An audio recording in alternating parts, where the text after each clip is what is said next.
Hello everyone and welcome back to our channel. And today we're talking about how to improve review ratings for star sellers on Etsy. Do you want more 5-star reviews on Etsy and qualify for star seller? In today's video I'll show you practical ways to improve your review rating and increase positive feedback consistently. Now, what does Etsy look at?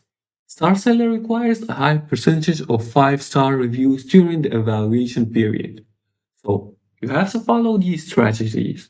Strategy number one is to deliver exactly what you promised.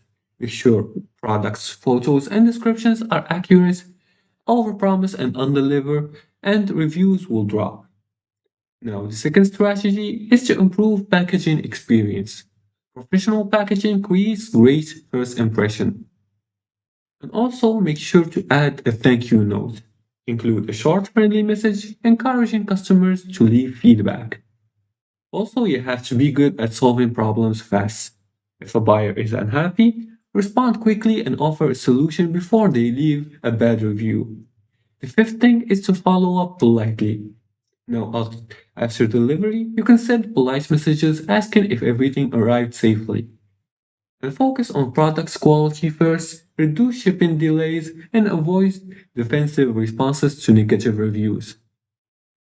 A great review comes from great customer experience. Improve the experience, and the stars will follow. And if you like this video and found this helpful, please like and subscribe and leave comments below the video if you have further more questions about this topic. Thanks for watching and see you again in the next tutorial.